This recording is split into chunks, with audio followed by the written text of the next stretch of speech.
দর্শক আরো জানাতে ফেনী থেকে যুক্ত হচ্ছেন সহকর্মী দিলদার হোসেন।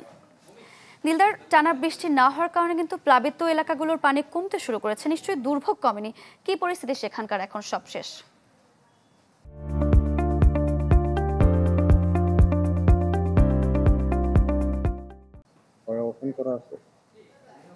আপনি যেমনটি বলছেন দুর্ভোগের বিষয় আসলে গতকালকে আমার এই পিছন দিয়েই মহুরী নদীর পানি এই স্থান দিয়ে লোকালয়ে প্রবেশ করেছিল।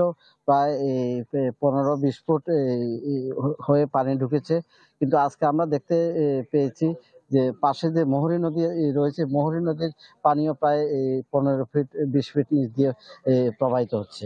অর্থাৎ এখানে যে ভারতের যে পানি রয়েছে, ভারতের যদি বৃষ্টিপাত না হয় তাহলে এখানে তেমন একটা সমস্যা হয় না, কিন্তু ভারতে যখন বৃষ্টিপাত হয় এখানে 1 ঘন্টা আধা ঘন্টার মধ্যেই পুরো এলাকা প্লাবিত হয়ে যায়।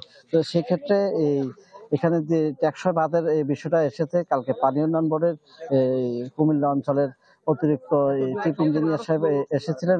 ওনার সাথে স্থানীয় লোকজন কথা বলেছেন, ওনাকে দাবি দিয়েছেন যে টেকসই বাঁধ নির্মাণের বিষয়। টেকসই বাঁধ নির্মাণ করা না হলে এখানে প্রতি বছর প্রতি মাসে দেখা যায় কখনো 2-3 বারও প্লাবিত হয়ে থাকে, সেক্ষেত্রে তারা খুব ক্ষতির সম্মুখীন হচ্ছেন।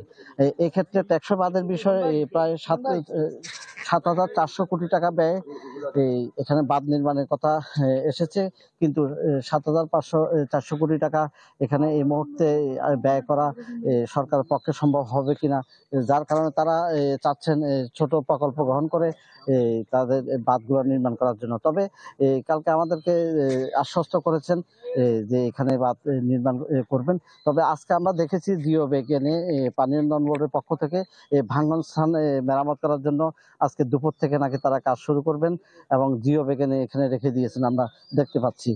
তো পাশাপাশি এখানে যে ক্ষতিগ্রস্ত এলাকাগুলা রয়েছে, এখানে দুর্ভোগ বলতে এখানে এই যে বাড়িগুলোতে পানি ঢুকেছিল, পানি রাত্রে নেমে গিয়েছে।